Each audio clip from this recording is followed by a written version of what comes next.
네, 지금부터 패널 세션 2를 시작하겠습니다. 직무발명 보상금 산정의 제 문제라는 주제로 진행됩니다.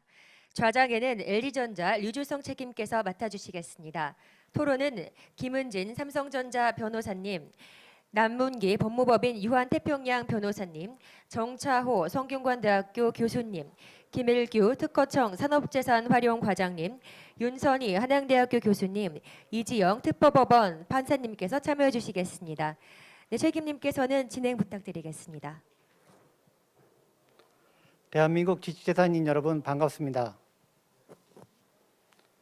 긴파 버추얼 애뉴얼 컨퍼런스 첫 번째 패널 토론 세션으로 직무발명 제도에 대해 사회를 맡게 된 LG전자 류주성입니다.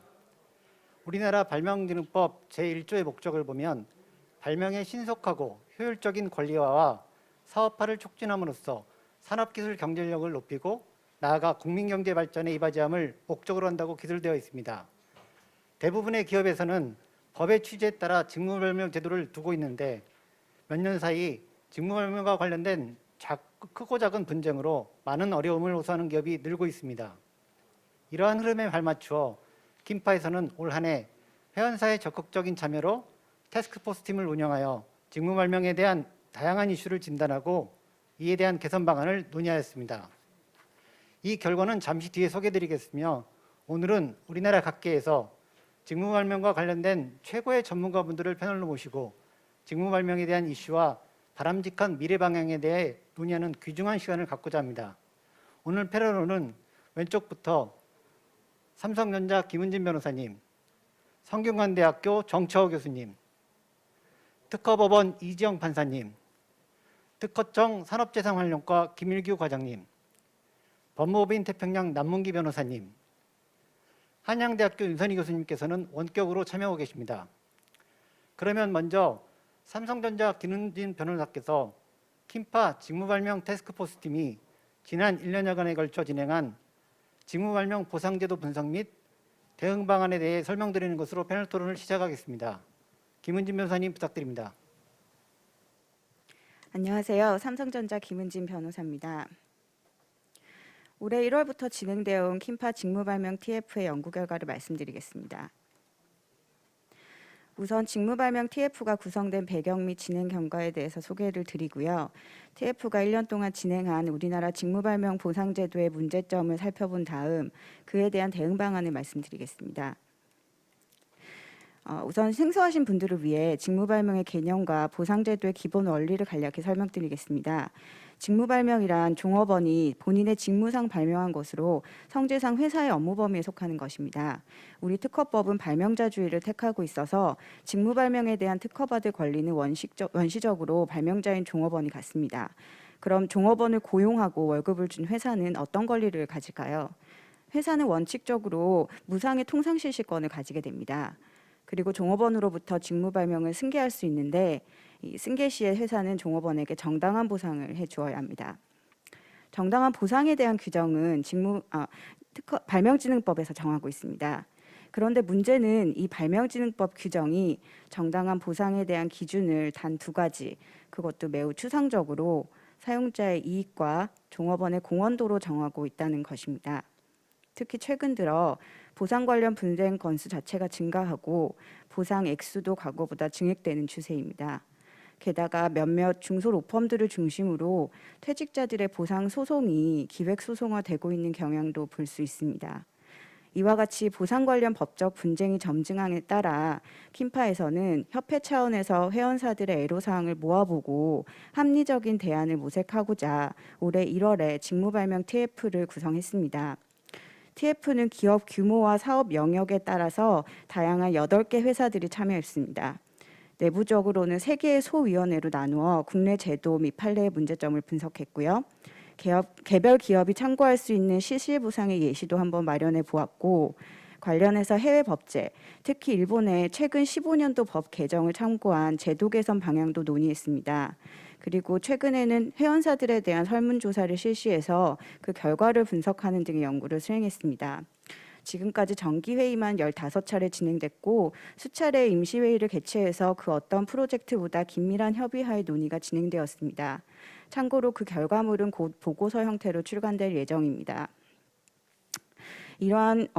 저희가 이런 TF에서 논의된 결과 직무발명 보상 제도의 문제점은 다음과 같이 크게 세 개로 나누어 볼 수 있습니다. 우선 가장 첫 번째로 정당한 보상의 예측이 불가능하다는 것입니다. 그리고 기업의 자율성이 존중되지 않는다는 것입니다. 그리고 마지막으로 종업원 간의 형평성이 저해되고 일부 소수의 종업원에 대한 과도한 보상은 오히려 전체적인 기업의 사기를 저하시키고 오히려 기술 혁신을 방해할 수가 있다는 점입니다. 이러한 문제점은 올해 8월에서 9월 사이에 킨파 168개 회원사를 대상으로 실시한 설문조사 결과에서도 나타납니다. 응답한 60개사의 설문조사 결과를 보면 97% 이상이 보상 제도를 운영하고 그에 따라 보상을 실시하고 있는데요.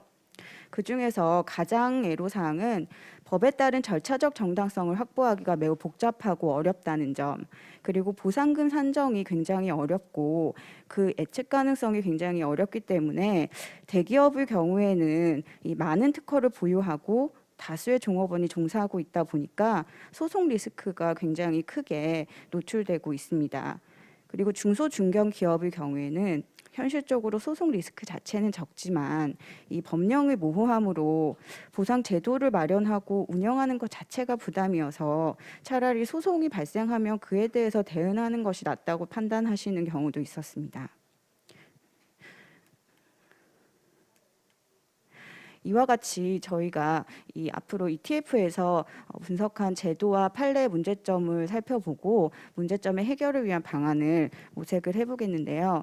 우선 이 어려움의 근본적인 원인이 되는 발명진흥법 규정을 살펴보겠습니다. 06년도, 13년도 개정이 굉장히 중요한데요. 06년도 개정 전에는 정당한 보상에 대해서 사용자의 이익과 종업원의 공헌도만 고려하도록 되어 있어서 결국에는 이 분쟁 발생하면 법원이 사후적으로 금액을 결정하게 되었습니다. 그래서 기업의 자발적인 보상 금액을 협의하는 것이 굉장히 중요하다고 이제 다들 생각을 하셔서 06년도에 그런 협의를 유도하는 규정이 신설되었고 13년도에 그 규정이 좀 더 구체화되었습니다.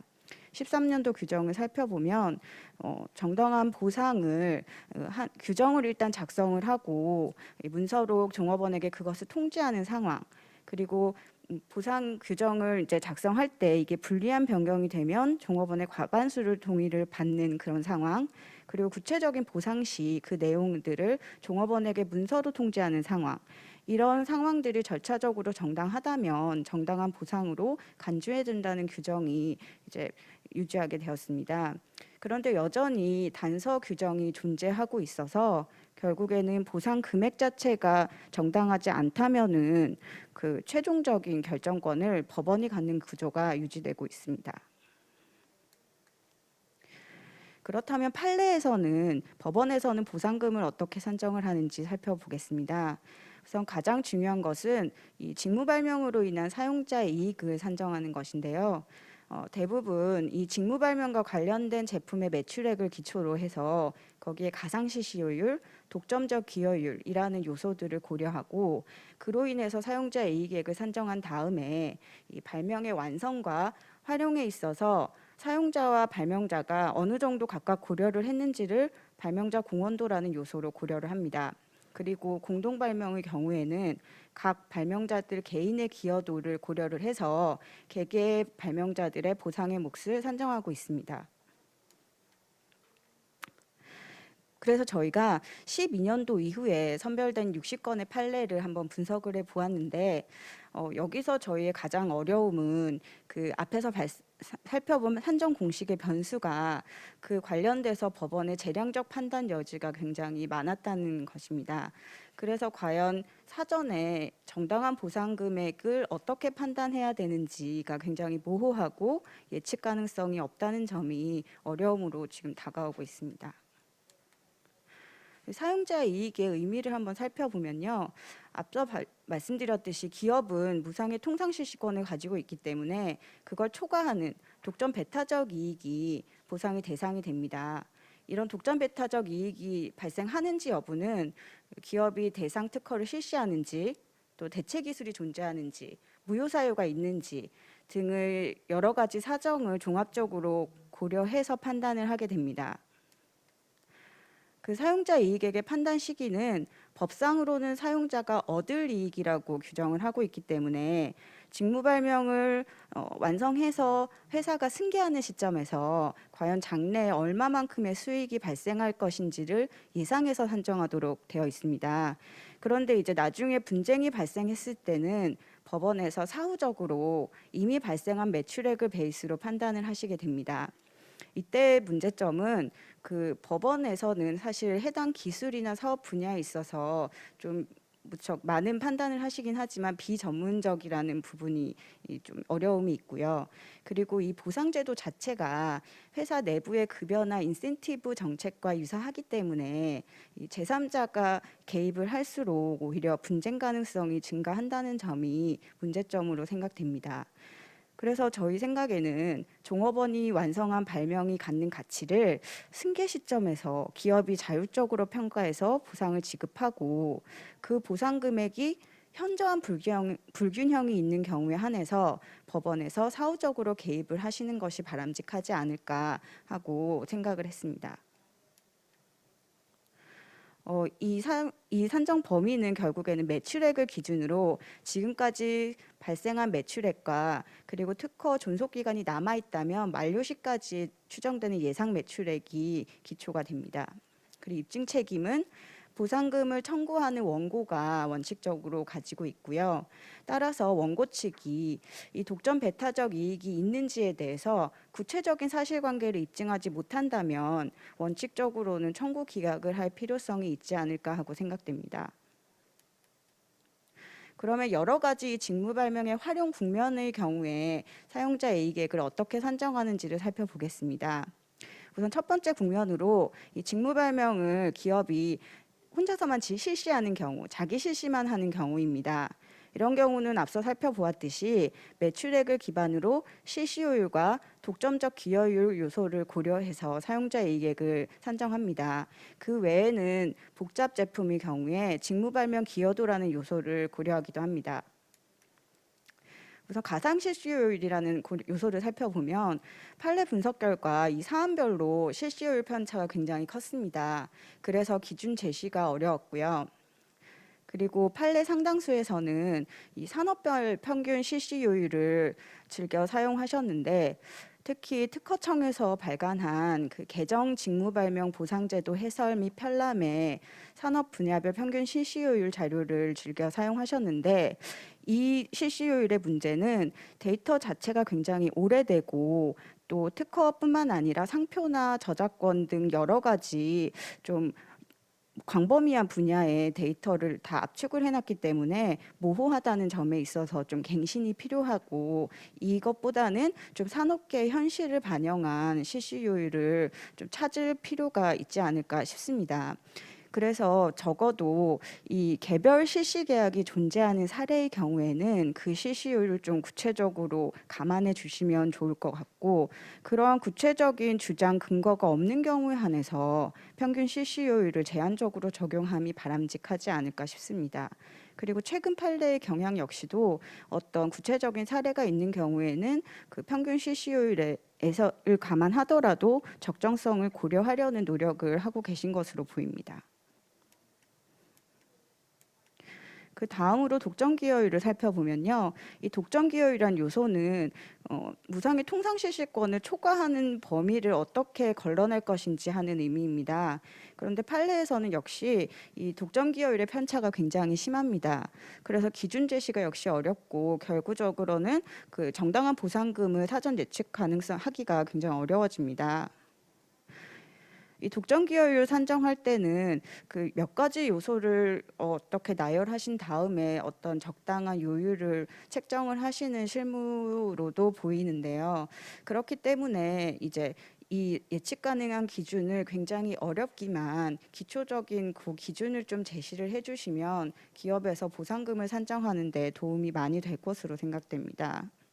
구체적으로는 뭐 여러 가지 제품의 매출액이라든지 사용되는지 여부라든지 직무 발명의 대체 기술이 존재하는지 여부 등이 고려가 되지만 역시나 그 기초적인 기준점이 없기 때문에 그 사안별로 편차가 굉장히 심하다고 생각이 됩니다. 그리고 이제 최근 들어서 한 제품에 굉장히 많은 기술들이 집약되어 있기 때문에 그 경우에 고려되는 것이 직무발명 기여도라는 것인데요. 이 직무발명 기여도의 경우에는 판례에서 개별적으로 이걸 반영하시는 경우도 있고 아니면 앞서 살펴봤던 실시율이나 독점 기여율이나 매출액에서 고려하시는 경우도 있습니다. 그런데 지금 우리 이제 산업계의 경우에는 핸드폰 하나에도 굉장히 많은 기술들이 집약되고 있어서 그리고 그 제품 하나, 요소 하나에도 굉장히 그 기술들이 촘촘하게 분배가 되어 있습니다. 그렇기 때문에 이 직무발명 기여다라는 요소가 독립적으로 산정이 되어야 하고 그 기여도 산정 법리도 좀 개발이 되는 것이 필요하다고 생각됩니다. 다음 국면은 직무발명을 타사 실시하고 타사 실시를 허여하고 또 양도하는 경우인데요. 일반적으로 이런 경우에는 실시료 수입 자체, 양도 금액 자체가 사용자의 이익이 됩니다. 근데 문제는 최근에 이제 기업에서 가치 없는 특허를 명목상으로 양도하는 경우가 증가하고 있습니다. 이런 경우에는 양도 금액 자체가 그 기술적인 가치를 반영한다기보다는 그 상황 자체를 해결하기 위해서 또는 사업상의 파트너십 등의 여러 가지 고려를 통해서 정해지기 때문에 그 양도 금액 자체를 사용자의 이익으로 보기가 합리적이지 않을 수가 있습니다. 그래서 이게 합리적인 사용자의 이익을 산정하는 방식이 새로 개발되어야 함이 필요합니다. 자기 실시와 실시 허락을 모두 하는 경우는 실시료 수익과 자기 실시료 발생한 그 초과 이윤이 다 사용자의 이익으로 산정될 수 있습니다. 그리고 모두 하지 않은 경우가 문제인데요. 이런 경우에도 대법원은 그 초과하는 이익이 발생된다고 보는 경우도 있습니다. 이런 경우에 과연 어떤 이익이 발생할 수 있을지에 대해서 입증 책임과 더불어서 그 이익의 산정 방식이 좀 구체화되어야 한다고 생각됩니다. 그 발명자 공헌도 역시 굉장히 중요한 요소임에도 불구하고 판례 분석 결과 그 편차가 굉장히 심하고 기준 제시가 어려웠습니다. 이와 관련해서 일본의 판례 동향을 살펴보면 대체로 한 5% 정도에서 공헌도가 집약돼서 산정되는 경향이 있는데요. 이를 고려할 필요가 있어 보입니다. 그리고 절차적 정당성 관련해서 이 개별적인 절차적 정당성을 지키면 정당한 보상으로 인정된다고 보여지는데 가장 어려움은 불이익한 변경의 경우에 종업원 과반수의 동의를 얻는 것입니다. 과연 어떤 경우가 불이익한 변경인지에 대해서 아직 판단을 받은 바가 없기 때문에 이에 대한 구체적인 가이드라인이 좀 필요하지 않을까 싶습니다. 그래서 이런 저희의 분석 결과를 통해서 살펴보면 이제 앞으로 법원과 기업과 입법적인 해결 방안을 생각을 해보았는데요. 법원 측면에서는 좀 어려우시지만 각 기준별로 좀 기초적인 기준을 좀 제시를 해주시되 기업이 어떤 규정을 가지고 있는 경우와 규정을 가지지 않는 경우를 좀 구분을 해서 기업이 만약에 절차적 정당성을 가진 보상 규정을 제정해서 운영하는 경우에는 원칙적으로 그 보상금을 좀 긍정하시되 예외적으로 이것이 굉장히 불합리한 경우에만 개입을 해서 개별적인 보상금을 산정하는 방식이 바람직하지 않을까 싶습니다. 그리고 역시 기업 역시도 이 대내적으로 대외적으로 신뢰를 받는 보상 규정을 제정하고 운영하는 것이 필요한데요. 다만 그 노력이 현실적으로 지금 어려운 게 기업이 어떤 보상 규정을 마련하더라도 이게 사후적으로 인정이 되지 않기 때문에 애로사항을 많이 가지고 있습니다. 그렇기 때문에 이것들을 좀 인정을 해주시고 또 기업이 탄력적으로 보상 규정을 개정할 수 있도록 좀 문턱을 낮춰주셨으면 하는 것이 바람입니다. 그 마지막으로 이러기 위해서는 입법적인 해결 방안이 필요한데요. 그래서 일본에서 최근에 이제 개정을 하기를 그 절차적인 어떤 그 절차들을 지침을 만들어 주시고 기업에서 그 절차적 지침을 따라서 정당한 보상 규정을 만들고 보상을 하면 정당한 보상으로 간주를 하고 있습니다. 그에 따라서 저희도 발명진흥법 15조 제6항 단서를 좀 삭제를 해 주시고 법에서 어떤 절차적인 요건들을 구체적인 지침을 주시되 기업이 그 지침을 따라서 자율적으로 보상금을 산정해서 운영을 한다면 원칙적으로 그런 것들을 존중해 주신다면 기업에서 자율적으로 자발적으로 보상 규정을 제정하고 운영하는 것에 많은 도움이 될 것으로 생각됩니다. 네, 여기까지가 저희 결과 발표였습니다. 네, 김은진 변호사님 발표 감사합니다. 다음은 태평양 남문기 변호사님의 의견을 듣도록 하겠습니다.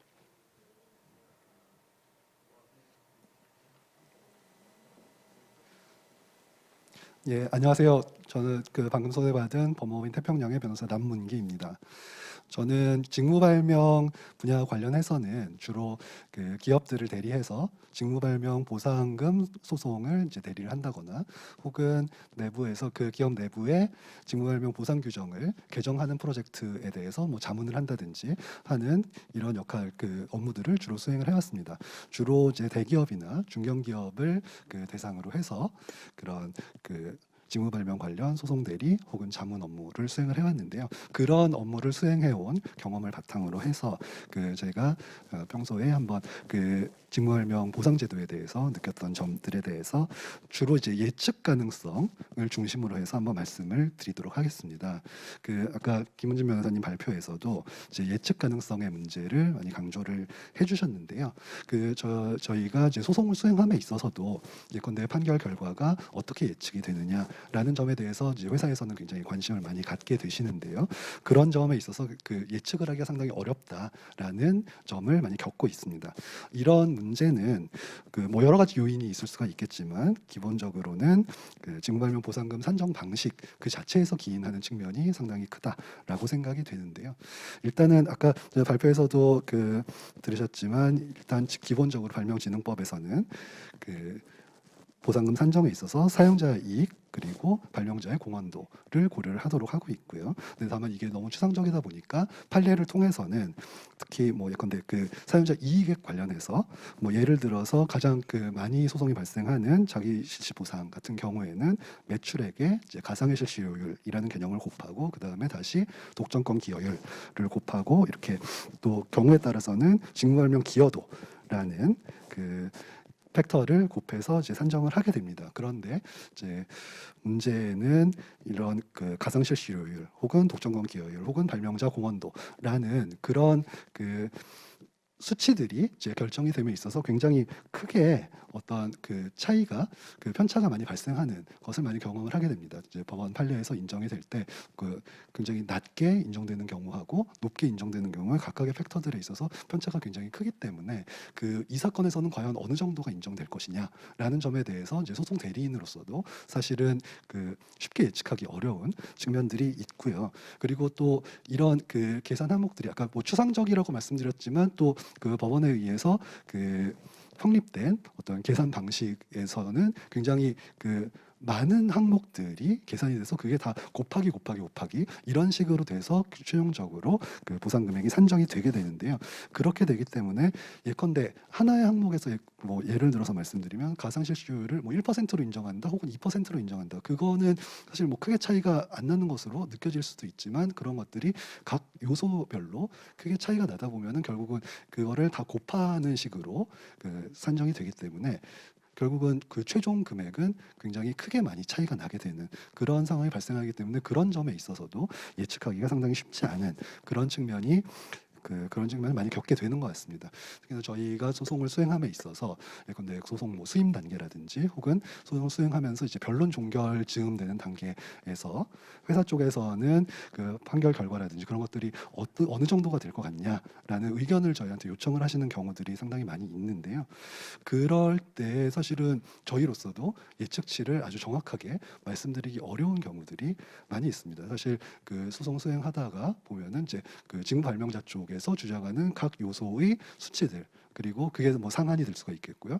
그리고 저희 쪽에서 주장하는 각 요소의 수치들 그게 하한이 될 수 있을 텐데 그거를 다 계산을 해보면은 사실은 실제 한 뭐 수십 배가 차이가 나는 경우는 일반적인 것 같고 뭐 100배 이상 차이 나는 경우들도 심심치 않게 존재하는 것 같습니다. 뭐 그런 거를 그대로 해서 이런 정도가 예측됩니다라고 의견을 드릴 수는 없기 때문에 저희가 최대한 객관적으로 판단을 해서 어떤 좁은 범위 내에서의 예측치를 그런 의견을 제공해 드리려고 노력을 하고 있습니다만 사실은 여러 가지 한계가 있을 수밖에 없고 결국은 드리는 의견이 거의 뭐 하한과 상한이 한 10배 정도 되는 그런 의견을 사실 드릴 수밖에 없는 그런 상황이 계속되고 있는 것 같습니다. 근데 사실은 그런 정도의 예측치라는 것은 사실은 예측치로서의 기능을 할 수가 없는 것이라고 생각이 되고요. 사실 회사로서는 그런 예측치를 바탕으로 해서 예컨대 직무발명자의 어떤 그 보상금 청구가 들어왔을 때 이것을 이제 합의로서 끝낼 것이냐, 아니면은 소송을 갈 것이냐, 혹은 소송을 수행하면서도 중간에 조정으로 마무리를 할 것이냐, 아니면 끝까지 판결을 받는 방향으로 진행을 할 것이냐라는 의사결정을 해야 되는데, 이런 그 좀 범위가 넓은 예측치를 가지고서는 그런 의사결정을 하는 것은 사실상 거의 불가능하다고 생각이 되고요. 그리고 사실은 그런 점은 직무발명자의 입장에서도 마찬가지라고 생각됩니다. 그래서 현재 그 실제로 실무상으로는 양자가 어떤 그 충분히 그 타협을 할 수 있는 그런 상황임에도 불구하고 그 각자의 입장을 계속 고수를 해서 그냥 평행선을 달리고 이제 끝까지 소송 판결로서 가게 되는 이제 그런 경우들이 많아지게 되는데요. 사실은 뭐 물론 모든 분쟁이나 그 분쟁들이 그 다 중간에 합의로 끝나는 것이 뭐 반드시 뭐 바람직하지만도 않고 또 뭐 그렇게 가능한 것도 아니긴 하겠습니다만, 대부분의 어떤 그 분쟁이라든지 청구들은 그 가급적이면 양 당사자의 합의로 이제 조기에 종결이 되고, 정말로 쟁점이 있고 이견이 큰 그런 사건에 대해서만 이제 판결을 그 받는 그런 것이 사실 소송 경제상으로도 적합하다고 할 것인데, 사실 이런 예측 가능성을 예측을 하는 것이 어렵다는 문제 때문에 사실은 그런 소송 경제에 있어서도 여러 가지 이제 문제를 발생시키는 그런 요인이 되고 있는 것 같습니다. 이제 다음으로는 그 소송 수행 이전의 단계, 그러니까 그 기업에서 그 직무발명 보상 제도를 이제 수립을 하고 그것을 운영하는 단계에 있어서도 사실 예측 가능성의 문제가 그 이제 나오게 되는 그런 상황인데요. 일단은 최근에 보면은 예컨대 이제 개인 정보라든지 기술 탈취, 뭐 영업 비밀 보호라는 여러 가지 영역에서 소위 말하는 이제 준법 경영 혹은 이제 컴플라이언스 라는 것들이 기업 경영에 있어서 굉장히 중요성이 많이 대두가 되고 있습니다.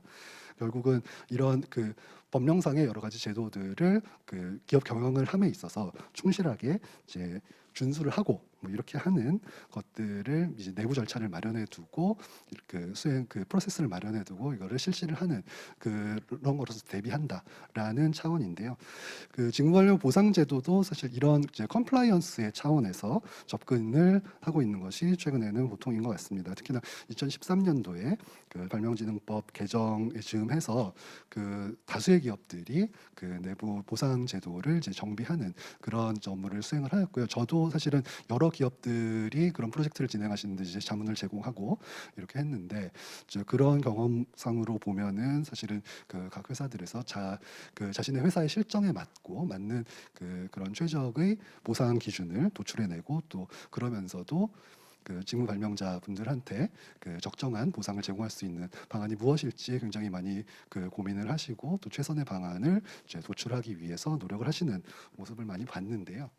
근데 문제는 이제 예측 가능성이라는 측면하고 이제 부닥치게 되면은 그런 노력들의 한계가 이제 발생할 수밖에 없다라는 점에 있는 것 같습니다. 사실은 이제 개인 정보라든지 그런 그 영역에서는 내부 제도를 정비를 하고 준수를 하면은 사실은 그 예외적인 돌발 사항을 다 막을 수는 없겠지만 그 법 위반이나 분쟁 상황을 발생하는 것을 최소화하는 것을 기대할 수 있고, 또 그런 전제 하에서 업무가 진행되는 것 같습니다. 그런데 직무발명 보상제도 같은 경우에는 실제 그 아까 말씀드렸던 그런 그 여러 가지 팩터를 곱하는 방식으로 이제 지금 진행되고 있는데, 실제 그 보상 제도에 의해서 산정된 금액하고 법원에서 여러 가지 팩터에 대해서 치열하게 다툰 그 결과로서 산정되는 금액이 사실상 비슷하다 혹은 같다라고 기대하기는 사실 쉽지는 않은 것 같습니다.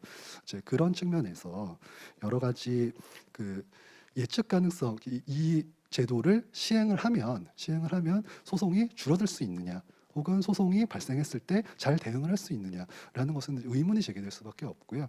실제 제가 그 이런 프로젝트를 진행하고 막바지에 이제 개정안이 마련됐을 경우에는 경영진 보고를 들어가서 예컨대 이런 경위로 이런 개정안을 마련했습니다라고 설명을 드릴 때 그 언제나 나오는 질문이, 그러면 이제 소송이 줄어들 수 있느냐, 혹은 잘 대응을 할 수 있느냐라고 물어보시는데, 그에 대해서 사실은 그 아주 단정적으로 그렇다라는 답변을 드리기가 상당히 조금 어려운 그런 측면들이 있는 것 같고요.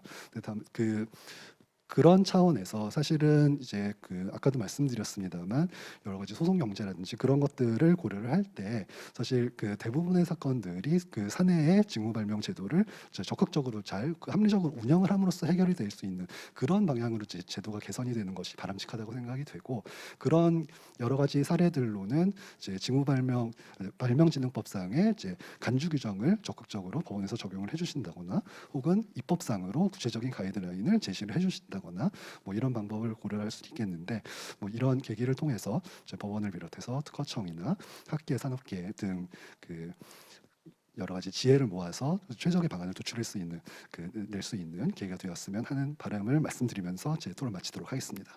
감사합니다. 네, 남문기 변호사님 감사합니다. 다음은 성균관대학교 정철 교수님의 의견을 듣도록 하겠습니다.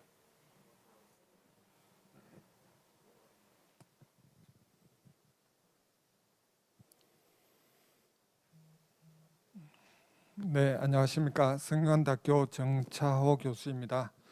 오늘 저는 특허청에 의한 직무발명보상금 산정 가이드라인의 제시를 바라며 라는 제목으로 말씀드리겠습니다. 목차는 이렇게 많은 것을 말씀드리면 좋은데 주어진 시간이 딱 10분이어서 이 정도만 간단하게 말씀드리겠습니다. 기업에서 요구사항이 많습니다. 킴파이 근본 세미나도 기업의 요구사항을 표출하는 한 면이라고 해석이 됩니다. 2019년에 국가지식재산위원회에서도 직무발명 보상금 산정 가이드라인을 만들 필요가 있다고 주제를 선택한 적이 있습니다. 그런데 이제 사례가 다양하고 가이드라인의 제공이 어렵다. 법원의 판결도 일관성이 떨어진다. 독일, 일본에도 가이드라인이 존재하지 않는다. 이런 이유로 지금까지 우리 가이드라인을 만들지 못하여 왔습니다. 그런데 독일, 일본에서 가이드라인이 나올 것을 기다릴 것이 아니라 우리가 먼저 가이드라인을 제시할 수 있다고 생각합니다. 특히 그 가이드라인의 한 면을 킴파에서 제시할 수 있고 학계에서 제시할 수도 있지만 궁극적으로는 정부 측에서 제시해야 된다고 생각합니다. 향후 특허청의 활약을 기대합니다. 회사 이익 산정을 위해 매출액의 실시료를 곱하는 것이 현행 법리입니다. 다 아시다시피 앞의 두 분께서도 공식을 말씀하셨듯이 보상금은 사용자 이익에다가 발명자 공헌도 곱하기 원고 지분율을 곱해서 저는 저기서 A, B, C를 곱한다고 하는데, 여기서 A를 구하기 위해서는 매출액에다가 독점권 기여율, 실시료율 곱하기 기여도 하고, 기여도는 적용하기도 하고 안 하기도 하는데, 현재의 법원의 실무는 그런데 예전의 법원의 실무는 사용자 이익을 구하기 위해서 매출액의 실시료를 곱하고 기여도를 곱할 수도 있고 안 곱할 수도 있어서 예전에는 독점권 기여율을 적용하지 않았습니다. 좌우지간 여기서 실시료율을 왜 곱하는지에 대해서 잘 알려져 있지 않다. 그래서 저는 이런 그림을 직무발명 보상금 산정과 관련되어서 해당 매출액에다 위에 보시면은 매출액의 실시료율 기여도를 곱하는데 그 매출이 나오기까지 여러 요소들이 기여한다. 그래서 공동 발명자 가벌병이 기여하고 회사도 공헌하고 그리고 기술적 완성을 위해서 타 기술이 기여하고 그 다음에 비기술적 요소 위험 감소, 자본력, 영업망, 기존 점유율, 판매 전략, 브랜드 파워 등 그런 비기술적 요소들이 기여를 하고 그 다음에 회사의 모든 활동에 비용이 발생해서 비용이 발생하고 이렇게 모든 것이 총체적으로 적용이 되어서 매출이 발생하는데 그 매출 발생 중 원고인 갑의 그 매출에 기여하는 바는 어딘지를 얼마인지를 계산하는 것이 현행 직무발명 보상금 산정의 법리라고 그렇게 생각합니다. 실시료율을 곱하는 이유에 대해서 우리 학계의 저명하신 조영선 교수님도 그렇고 일본에서 1인자라고 하는 다무라 교수님도 그렇고 우리 학계의 전 판사님도 그렇고 해서 그 실체가 궁금하다. 합리적 근거가 있다고 보기 어렵다. 이론적 근거가 불명하다. 그리고 또 일본에서는 이런 산정을 잡탕식 산정 주먹 구구식 산정이라고 그렇게 비판을 하고 있습니다. 그래서 실시료율을 곱하는 이유에 대해서 좀 제대로 알아야 된다 해서 그래서 제가 이제 하나의 논문을 통해서 발표하기로는 회사의 이익액 산정을 간소화하기 위해서 하는 것이다. 그래서 그 실시료율은 이익률과 기술 기여계수 두 가지를 한꺼번에 계산하기 위해서 하는 것이고 그렇게 함으로써 계산이 용이해진다. 그렇게 하는 것이 독일에서부터 일본, 한국으로 전파된 산정 방식이다. 요약하면 실시료율은 이익률 곱하기 기술 기여 계수이다. 그렇게 생각하시면 됩니다. 기여도 산정 법리도 정립이 되어야 되는데 저는 기여도의 정의를 대상 제품에 적용된 전체 기술의 가치 중 해당 직무 발명의 가치의 비율이 기여도라고 그렇게 생각합니다. 예전에는 제품이 단순해서 기여도가 중요하지 않았고 기여도를 적용하지 않아도 되었었는데 이제 제품이 복잡 제품이 나오면서 기여도가 매우 중요해졌습니다.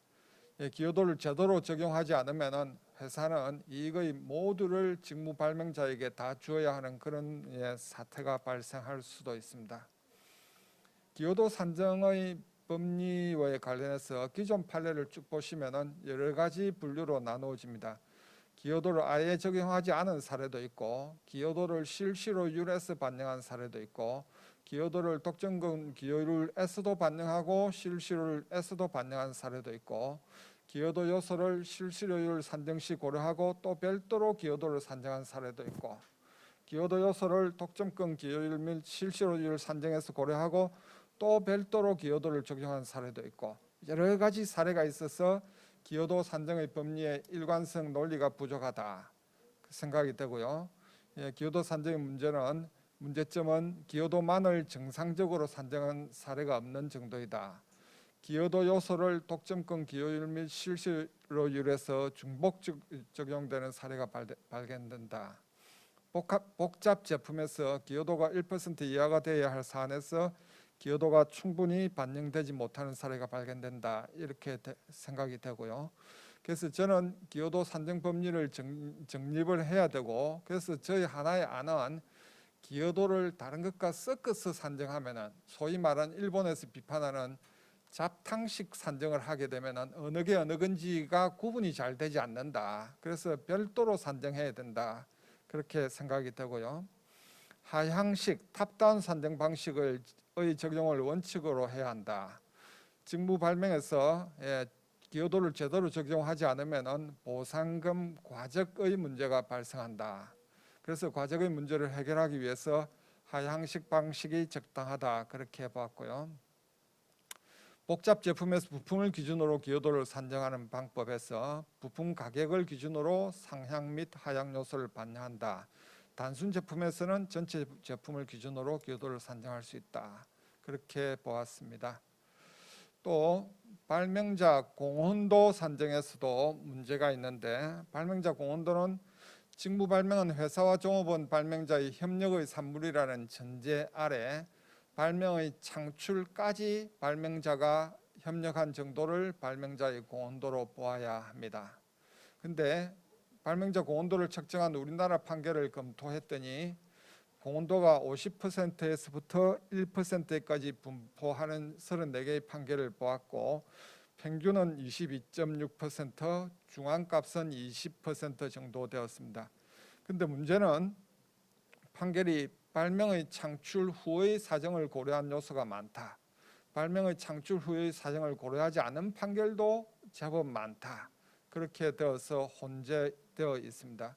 우리 법에서는 발명의 완성에 사용자, 종업원 등이 공헌한 정도를 고려한다고 되어 있어서 그 문구에 의하면 그 발명의 완성까지 사용자와 종업원이 공헌한 정도를 고려해야 하는데 현행 우리 판결에서는 발명의 창출 후의 사정도 많이 고려한다. 그것이 문제라고 생각이 됩니다. 우리나라 선행 연구를 검토하니 발명의 완성 후 사정을 포함하는 오류, 공헌도와 무관한 요소를 포함하는 오류가 있다. 그래서 조영선 교수님은 회사의 기존 기술 위험 감수 과제 결정 등의 요소로 인해서 회사의 고도가 더 높아야 함을 설명한다. 이런 말씀을 하셨고요. 이를 참고를 하기 위해서 발명자 고온도를 측정한 일본 판결을 검토했더니 일본은 평균값이 18.1%인데 그런데 일본에서도 발명의 창출 후 사정을 포함하는 오류가 다수 발견되었는데 일본은 더욱더 나빠진 것이 이 발명의 창출 후 사정을 포함하는 판결과 포함하지 않는 판결이 혼재되어 있었는데 법을 개정해서 발명의 창출 후의 사정도 고려하는 것으로 법을 개정해 버렸습니다. 그렇게 법을 개정할 수도 있는데 문제는 발명의 창출 후에 회사가 하는 활동이 매우 많은데 그 많은 활동 중 어떤 것을 고온도에 반영하고 어떤 것을 고온도에 반영할지 안 할지에 대해서 기준이 없고 그것은 불합리하기 때문에 발명자 고온도는 발명의 창출까지의 사정만 고려하는 것이 맞고 그것이 우리 법문에 타당한 것이라고 그렇게 생각이 됩니다. 그리고 우리 법이 일본 법원이 언제부터인가 사용자 이익을 산정하면서 독점권 기여율을 적용하기 시작했고 우리 법원도 그에 따르기 시작했는데 그 이유가 타당하지 않다.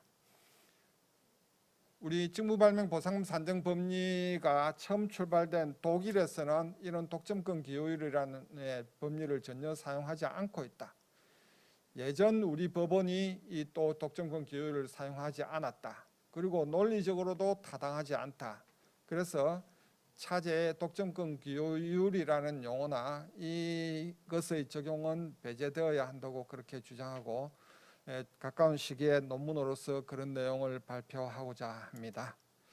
자, 직무발명 보상금 산정의 가이드라인을 제공해야 된다. 산정 법리가 일본에서 주먹구구식 잡탕식이라는 비판이 존재했는데 제가 지난 3년 동안 요 직무발명 보상금 산정에 대해서 공부한 바에 의하면은 우리의 법리는 일본의 법리를 그대로 모방한 정도인데 그렇다면은 우리 법리도 주먹구구식 잡탕식이라는 비판을 받아야 할 것이다.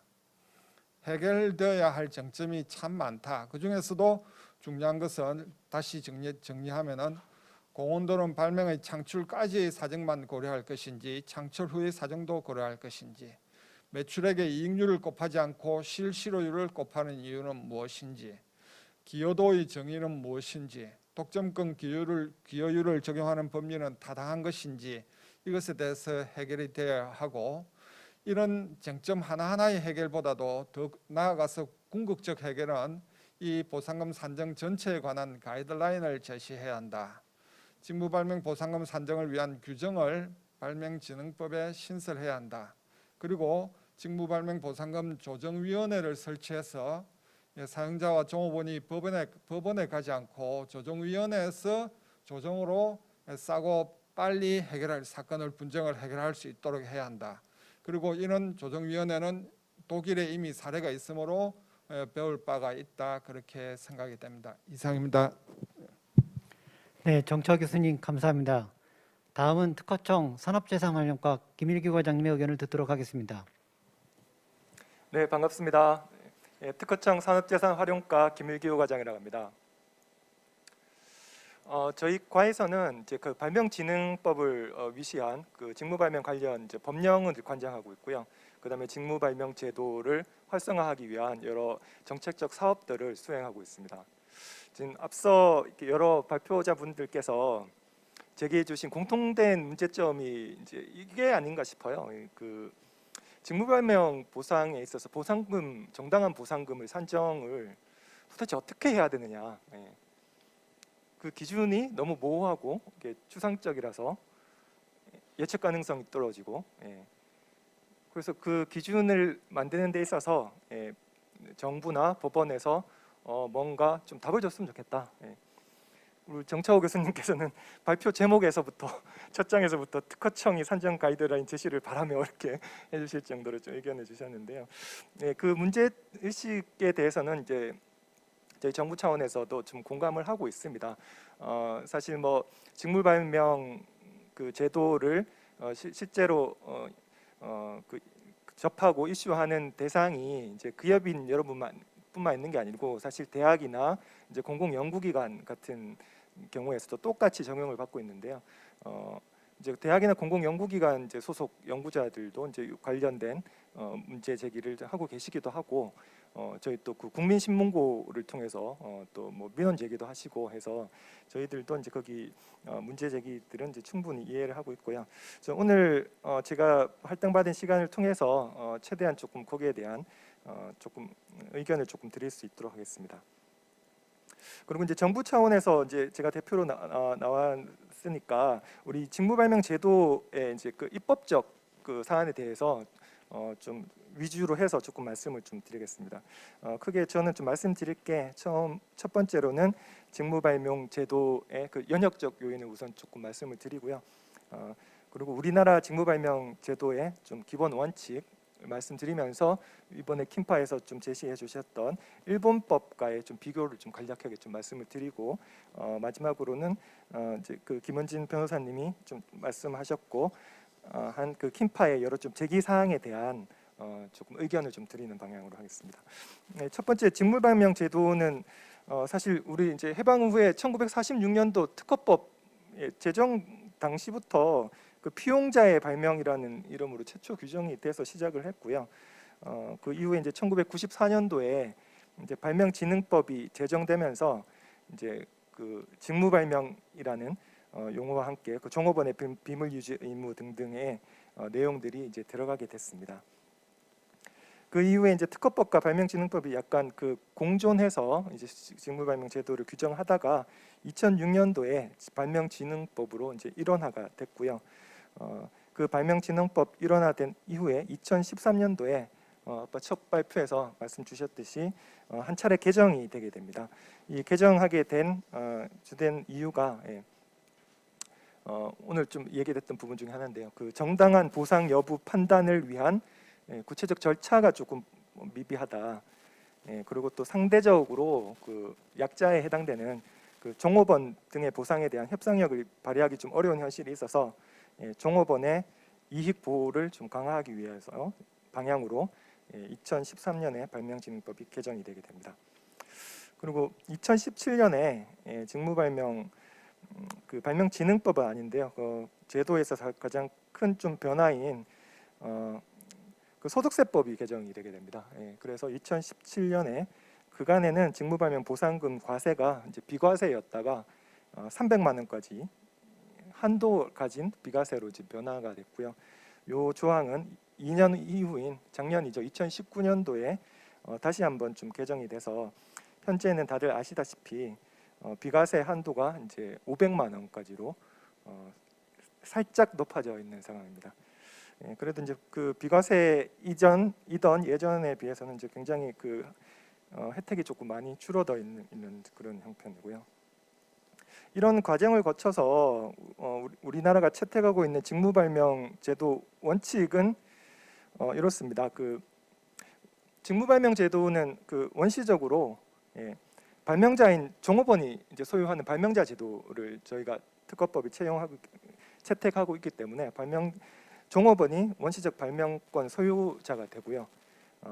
이제 R&D나 상용화에 투자한 사용자는 이제 거기에 대한 무상 통상 실시권을 소유를 하게 되죠. 그 이후에 이 직무 발명을 이제 발명이 완성이 되면 그 종업원들은 이제 신고를 하겠죠. 이제 신고를 하면 사용자들은 선택적으로 승계를 할 수도 있고 안 할 수도 있게 되는데, 승계를 하게 되면 정당한 보상을 해야 되고, 이 정당한 보상을 하는 데 있어서 현행 발명진흥법은 그 절차적 정당성을 요구를 하고 있고요. 그것뿐만 아니라 그 보상액에 대한 실체적 정당성까지도 추가적으로 요구를 하고 있습니다. 그래서 절차적 정당성과 실체적 정당성을 둘 다를 요구하고 있다 하는 점이 우리 제도에 있어서의 좀 특징이라고 할 수 있겠습니다. 요 점에 있어서 사실 그 일본의 직무발명 개정된 직무발명 제도와도 조금 차이가 있는데요. 그 일본의 경우에는 사실상 그 절차적 정당성만을 지금 고려하는 형태로 법령이 규정이 되어 있습니다. 실체적 정당성에 대한 고려 사항은 없고요. 이제 우리 같은 경우에는 절차적 정당성으로 요구하는 그 여러 요건들, 이제 종업원과 사전 협의를 해야 되고 문서 통지를 해야 되고 뭐 보상 시에도 문서 통지를 해야 되고 하는 요인들은 일본도 유사하게 가지고 있습니다. 단 한 가지 좀 차이 나는 부분이라고 하면 우리 같은 경우에는 이제 그 불리한 변경이 있을 경우에는 그 종업원의 가반 동의를 이제 법에서 발명진흥법 15조에서 요구를 하고 있는데요. 그 앞서서도 말씀하셨던 사안인데 요거는 이제 일본법하고 이제 우리하고 좀 이제 차이가 나는 부분이 있습니다. 그리고 직무발명 소유권과 관련해서는 말씀드렸듯이 이제 우리나라는 특허법에서 이제 발명자주의를 채택하고 있고요. 일본법은 일부 분들은 이제 사용자주의가 아니냐라고 얘기는 하시는데 좀 더 명확하게 말씀을 드리자면 한 준사용자주의 정도가 되지 않을까 합니다. 일본 역시도 원시적으로 발명이 되면 그 발명의 소유권은 발명자가 가지게 되고요. 단지 이 직무발명의 승계 시점이 우리 같은 경우에는 그 사용자가 이 승계를 받도록 선택을 하는 시점에 승계회사 통지 시점에 승계가 이루어지는 반면에 일본은 이제 발명 시점에 이제 승계가 이루어지는 형태로 해서 승계 시점에 있어서 조금 차이가 나는 이제 그런 차이가 있습니다. 사실 요거는 어느 게 더 좋으냐 뭐 좀 관점에 따라서 좀 차이가 있다고 보여지는데요. 우리 법령 같은 경우에도 사실 그 공무원 그 직무 발명 같은 경우에는 이런 그 선택의 단계가 지금 없는 상태입니다. 그래서 공무원들이 직무 발명을 했을 경우에는 그 사용자인 정부나 지자체가 선택 과정 없이 무조건 승계를 받도록 돼 있죠. 근데 일반 직무 발명의 경우에는 사용자가 예를 들어서 기업이 종업원의 발명을 선택적으로 좋으면 승계를 받고 별로 뭐 그 가치가 높지 않다라고 판단되면 승계를 받지 않는 선택을 할 수 있는 그 사안이 있는데요. 일본과 같이 발명 시점에서 승계가 이루어진다고 하면 사실상 자동 승계가 이루어지는 결과가 이루어져서 이게 어느 쪽이 좀 좋다 나쁘다 뭐 장단을 그 일률적으로 얘기하기는 조금 어려운 부분이 좀 있는 것 같습니다. 그리고 앞서 제기하셨던 좀 사안들에 대해서 조금 의견을 조금 드리도록 하겠습니다. 첫 번째는 이 그 개정 절차가 너무 복잡하다. 정당한 보상금 관련돼서 하는 내용이 있었는데요. 요거는 이제 그 보상 규정 개정 절차를 좀 간소화하기 위한 여러 유연화 방안들을 저희도 좀 강군을 하고 있습니다. 그래서 그 유연화 방안들을 앞으로 이 업계 여러분들과 계속 논의를 해서 마련할 예정이고요.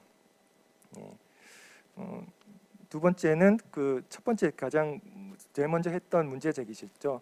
정당한 보상금의 예측 가능성이 너무 떨어져서 어떤 좀 일률적인 가이드나 이런 것들이 좀 필요하지 않냐 이렇게 말씀을 주셨는데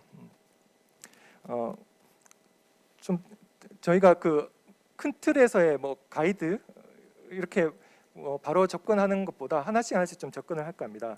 말씀하셨던 그 실시료율 관련해서도 저희 특허청에서 올해 그 전체 특허 거래의 실제 실 데이터베이스를 다 수집을 하고 있습니다.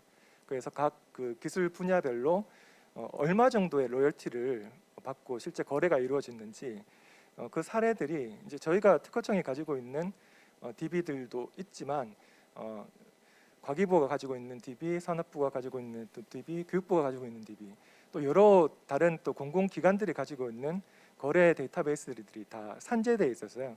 그것들을 다 서로 상호 연계를 해서 실제 각 산업 분야별로 실시료를 조금 더 현행화할 수 있는, 그리고 그걸 이제 일회성으로 만드는 게 아니라 지속적으로 업데이트가 될 수 있는 체계를 구축을 할 예정입니다.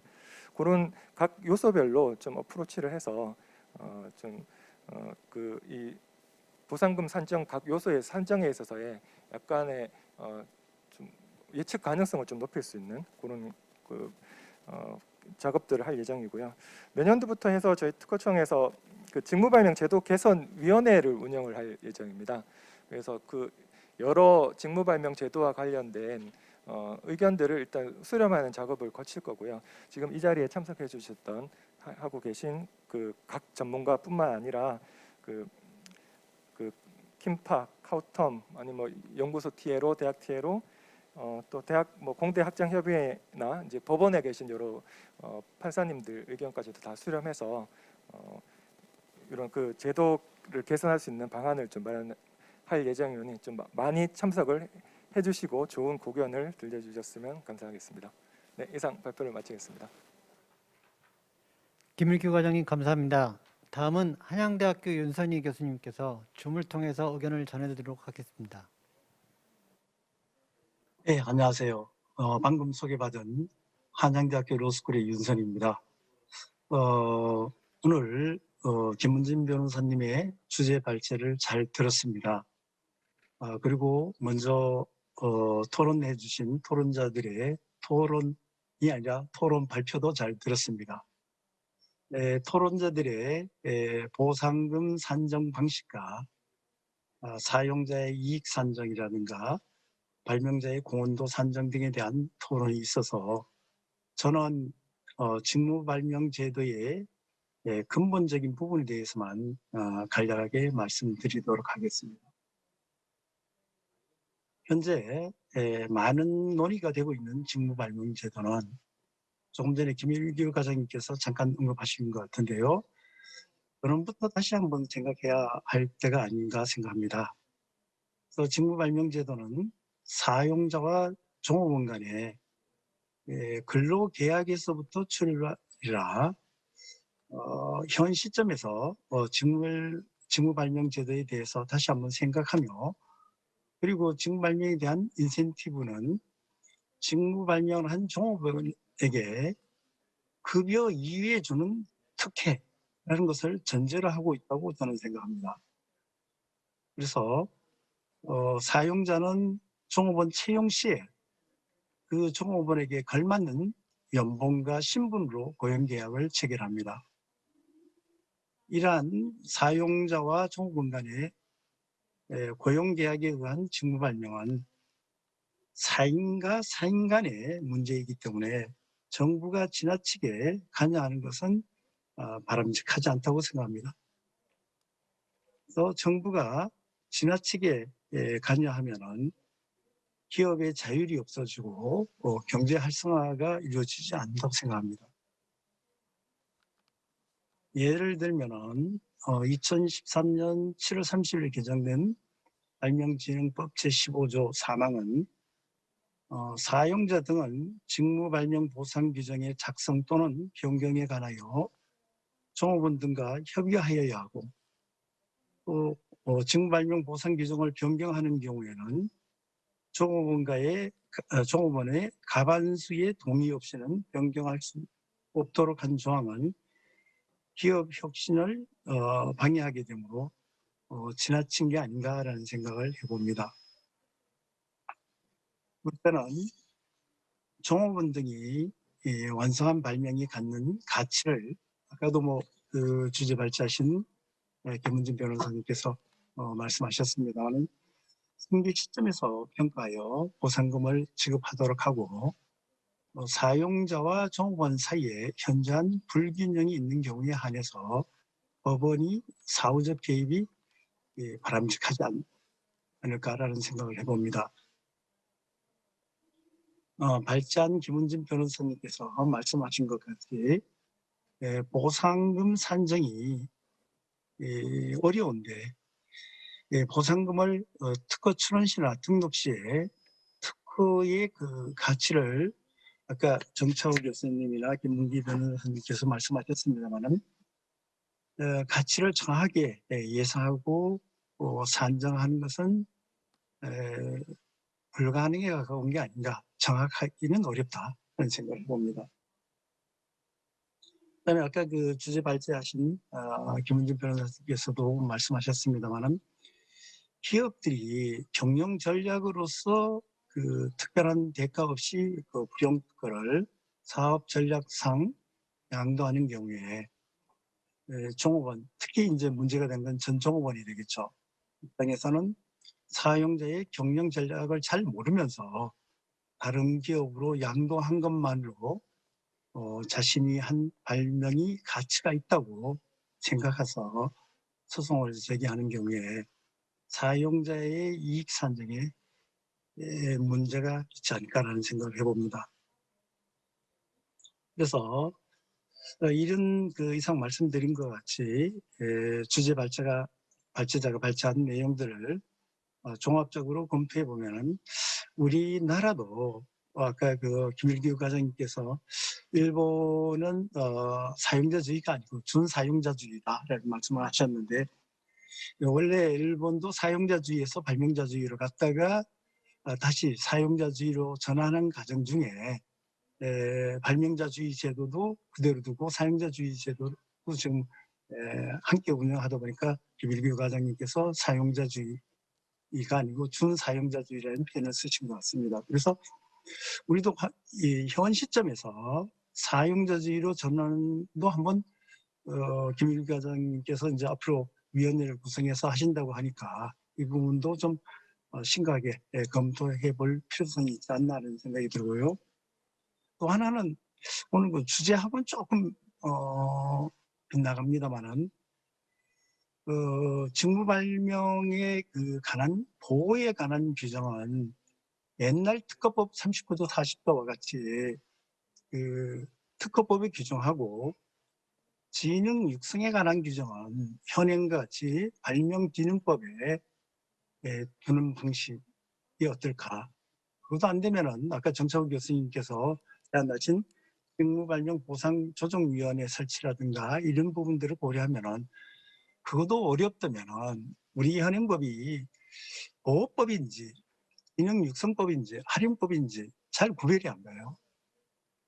그래서 만약에 이걸 다 통합을 한다면은 그 가칭 직무발명법이라고 새로운 법을 제정할 필요성도 있다고 생각합니다. 왜냐하면 우리나라에서 그래도 특허에 관련된 제일 전문가라고 할 수 있는 변리사분들이 변리사 시험의 특허법에 직무발명 규정이 없다고 해서 시험 공부를 하지 않아요.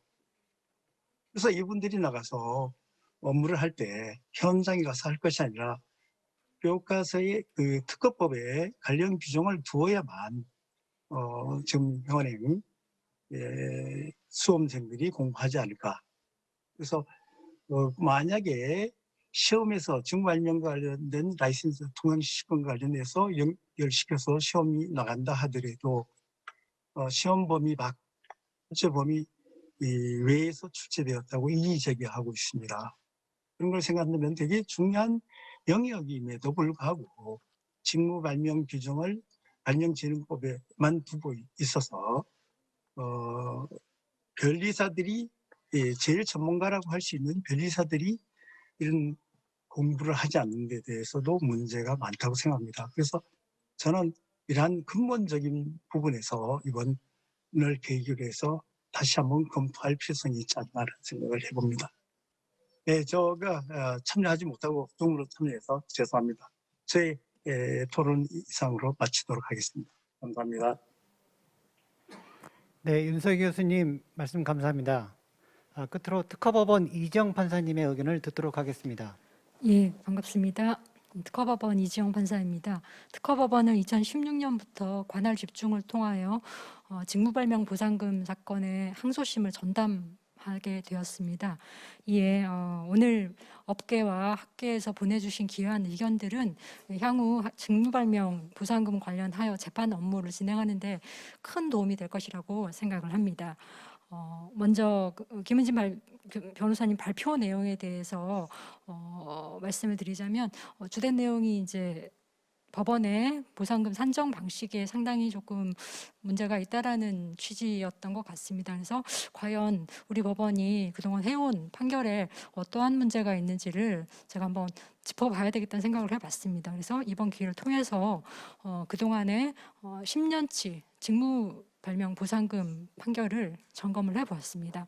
그래서 먼저 말씀하신 내용대로 직무 발명 보상금 사건 관련해서 주로 받는 비판은 예측이 불가능하다라는 지점, 그리고 정당한 보상액 산정이 안 되고 사건마다 다르기 때문에 뭐 결국 같은 말이겠죠. 예측이 안 된다라는 부분이고요. 또 같은 취지로 구체적인 기준이 없다. 그래서 결국은 종업원을 너무 많이 보호하는 것이 아니냐라는 쪽으로 기결이 되는 것 같습니다.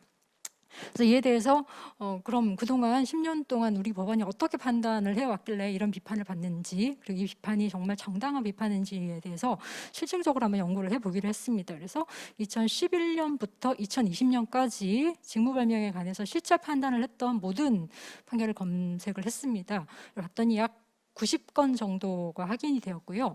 이 판결을 분류를 해봤습니다. 그래서 청구가 인용되는 것과 기각되는 것, 기각되는 경우에도 어떤 사유로 기각이 됐는지, 그리고 인용이 되는 경우에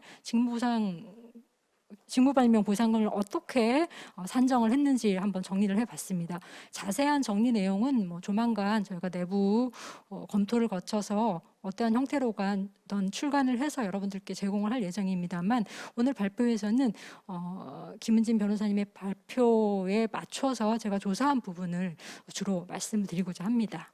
그래서 먼저 처음에 말씀해 주셨던 회사의 보상 규정에 따라서 기업의 자율적인 판단에 맡겨야지 법원이 너무나 많이 관여하고 있다라는 비판에 대해서 한번 점검을 해봤는데요.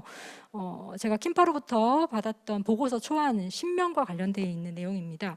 그래서 이제 주된 취지는 그렇고요. 그 중에서 이제 특히 눈에 들어왔던 것이 회사가 지급한 보상금이 상당히 합리적임에도 불구하고 법원이 큰 차이가 없음에도 지급을 명한 사례들도 있다라고 말씀하셨는데, 과연 그런 사례가 있었는지를 한번 다시 확인해봤습니다. 유감스럽게도 2011년부터 2020년까지에서 추가 인정금 사례는 제가 표로 정리한 사안들이 대부분이었는데 금액 차이가 상당했습니다. 심지어 회사에서 30만 원 정도 지급을 했는데 법원에서 5천만 원 인정한 사안, 그리고 9억 6천만 원을 지급했는데 계산을 했더니 18억이 나왔던 법원에서 인정했던 사안이기 때문에 이 정도 차이를 회사가 지급한 부분을 인정을 하지 않은 좀 다소의 무리한 인정이다라고 보기에는 조금 문제가 있지 않나 생각이 들어서, 그래서 여러 가지 판결을 조사를 해봐도 결국은 법원이 그렇게 많이 관여를 한 것으로 보기는 조금 결론을 내기는 좀 부족하지 않나 하는 생각을 해봤습니다. 그리고요, 다음 내용으로는 이제부터는 직무 발명 보상금을 구체적으로 산정하는 과정에 있어서의 문제와 이에 대한 이제 법원의 판례 경향을 한번 살펴봤습니다. 먼저 사용자 이익액 산정과 관련해서는 보고서 12면에 이제 제시하기로는 독점적 배타적 이익을 요구를 하고 있는데 과연 이것이 무엇인지 법원이 구체적인 기준을 제시하지 못하고 있다라고 비판을 해주셨습니다. 그래서 이제 제가 기각 사안, 각하 사안을 다 찾아봤는데요. 약 38건의 판결 중에서 보시는 바와 같이 부재소 특약으로 인한 각하가 1건, 소멸시 완성이 3건, 발명자가 아니라는 게 9건이고 나머지 대부분 25건 이상이 독점적 배타적 이익에 대한 입증이 부족하다라고 기각을 했습니다. 없다라는 것이 아니라 입증이 부족하다는 것은 결국은 그 자체가 입증 책임이 원고에게 있음을 명시를 하고 있다는 거죠. 그리고 그럼 과연 우리가 아무런 이유 없이 이렇게 판단을 했냐라고 봤을 때 판결문에는 그 구체적으로 독점적 배타적 이익을 어떻게 판단해야 되는지를 다 설시를 하고 있습니다. 그래서 아까 앞에서 설명하셨던 바와 같이 실시를 하고 있는지 무효사하고 있는지 여부, 실시하지 않더라도 경쟁자를 배제하는 그런 요소들이 있는지를 증거를 통해서 입증을 하고 있기 때문에 어느 정도의 기준은 제시가 되어 있다라고 봤습니다. 그리고 이제 보고서 16면으로 가서 법원이 재량으로 피고 측의 자료를 바탕으로 이익을 산정하고 있다. 반대로 사용자 측에 이익이 발생하지 않음을 입증하고 있는 부분이 있는데 이거는 문제가 있고 특허법원의 최근 판결이 굉장히 바람직한 방향이다라고 지적을 해주셨습니다. 예, 먼저 말씀을 드리자면 이 특허법원 판결 이전에 이미 2012년, 11년부터도 원고에게 입증 책임이 있음을 명시를 하고 있고요. 이 특허법원 판결은 그 판결의 연장선에 있다입니다. 그리고 법원이 피고 측의 자료를 바탕으로 이를 선정했다라고 보기에는 조금 무리가 되는 것이, 그 자료를 맞는 것이 피고라고 하더라도 소송 절차를 통해서 원고가 제출한 증거는 원고 측의 증거이기 때문에 사실 사용자 이익에게 기초가 되는 것은 원고가 입증을 한 것이 맞고요. 반대로 사용자 측이 입증해야 될 부분은 아까 정차우 교수님께서도 여러 번 지적하신 바와 같이 기여도 부분입니다. 결국은 피고가 주장을 하지 않으면 직무발명의 기여도는 100으로 인정될 수밖에 없습니다. 우리 법제상 변론 쪽에 적용이 되기 때문에. 그래서 그런 직무발명의 기여도라든지 종업원의 기여도, 이런 것들은 반대쪽에서 적극적으로, 사실 공제의 개념이 있죠. 입증하지 않으면 이 부분은 법원에서 어떻게 손을 댈 수 없는 부분입니다. 그래서 그런 부분에서는 당사자 측, 피고 측에서의 적극적인 주장 입증이 분명히 필요하다라는 점을 말씀을 드리겠습니다. 그리고 시간 관계상 좀 넘어가겠습니다. 회사가 적자인 경우에 대해서 이제 대법원 판결에 대한 비판들이 있는데요. 이 부분은 시간이 지금 없기 때문에 자세히 말씀드리기는 그렇고 향후 보고서를 통해서 입장을 말씀을 드리도록 하겠습니다. 가상의 실시료율에 대해서 이제 의견들이 나왔습니다. 편차가 크다라는 것인데요. 이거는 본질적인 부분이 아닌가 생각을 합니다. 편차는 클 수밖에 없는 것이 기술이 다양하고, 그리고 피고, 회사가 다양하고, 발명자의 자질이나 배경, 환경이 다양하기 때문에 이것이 오히려 획일적으로 나타난다는 것이 더 문제가 아닌가라고 생각을 합니다. 그러나 그럼에도 불구하고 어떤 예측 가능성을 도모하자는 입장에서는 판결 전수 조사를 통한 우리나라의 경향이 어떻게 나타나는지 정도는 보여주는 것도 저는 의의가 있다고 생각을 합니다. 그래서 이것을 어떤 기관에서 구체적인 가이드라인을 수치로 정하는 것보다는 대강의 경향이 어떠하다는 정도로 판단하는 것이 어떻겠냐라고 생각하며 조사를 해봤습니다. 그랬더니 표에서 보시는 바와 같이 대체로 우리나라는 2% 정도의 가상 실시료율을 인정하고 있는 것으로 나타납니다. 그러나 이것이 모든 사건에 2%를 적용을 해야 된다는 것을 강조하는 건 절대 아니라는 거 말씀을 드리고요.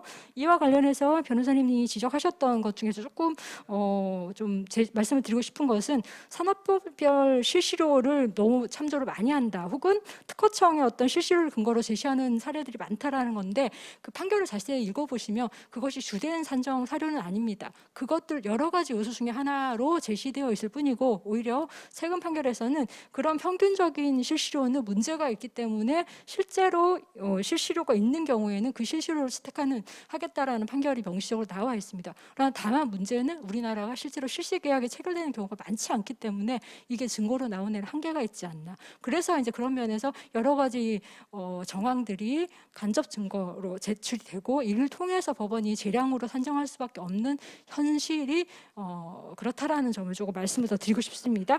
그리고 다음에 또 실시료 관련해서는 1, 2심 내에서 차이가 많이 난다라는 말씀하시는데, 이것은 사실심의 정권 상황이기 때문에 어쩔 수 없는 부분이라고 할 것입니다. 그렇지만 그래도 얼마나 차이가 나는지를 봐야 되기 때문에 제가 판결을 찾아봤더니 보시는 바와 같은 정도의 차이입니다. 10%, 20% 아마 예전에는 좀 그런 차이가 있었던 것 같긴 한데 최근 10년간은 그렇게 큰 차이는 없는 것 같습니다. 그렇지만 예측 불가능성의 측면에서는 어깨의 목소리를 경청할 필요 있다는 점에 대해서는 저도 공감을 하겠습니다.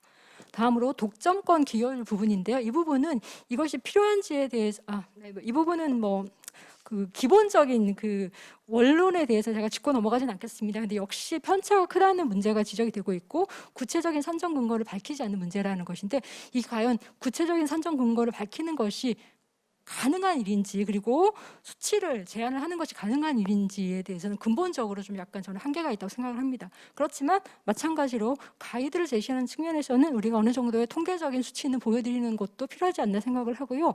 그와 관련해서 보고서 29면에 나타나고 있는 그 킴파 보고서의 내용 부분은 법원으로서는 조금 받아들이기 힘든 부분이 아닌가. 그러니까 액수를 미리 정해놓고 여기에 따라서 법원이 퍼센트율을 정하는 것이 아닌가라고 기재를 하셨는데, 전혀 그렇지가 않고, 그렇게 한다는 것은 사실 기술적으로 굉장히 힘든 일입니다. 굳이 그렇게 할 이유도 없고 그럴 필요도 없어 보입니다. 그래서 판결에 나타난 독점권 기여율을 한번 보시게 되면은 우리나라는 보통 한 10% 정도로 나타나고 있습니다. 그래서 이 부분을 말씀을 드리고요. 다음으로 이제 또 직무발명의 기여도 부분인데, 저는 이 부분에 있어서는 정차 교수님 의견에 굉장히 찬성을 하는 편입니다. 왜냐하면 이걸 주장하지 않으면 기여도는 100%밖에 인정될 수가 없습니다. 우리나라 변론주의상. 그래서 이 발명이 복수의 특허가 들어간 것이다, 혹은 그 기술적인 사항 말고도 이 이익량의 증가에 큰 영향을 줬다고 한다면은 이 부분은 적극적으로 입증을 해야 되는 부분이고요. 우리나라에서 근데 근데 사실상 제가 검색을 해봤더니 직무발명의 기여도 부분을 독립항목으로 인정한 판례들이 상당히 많이 나타나긴 했습니다. 약 47건 중에서 16건 정도였고 그중에서 14건이 퍼센트로 반영을 했고 2건은 포괄적 아마 라이센스 주는 계약이었던 것 같습니다.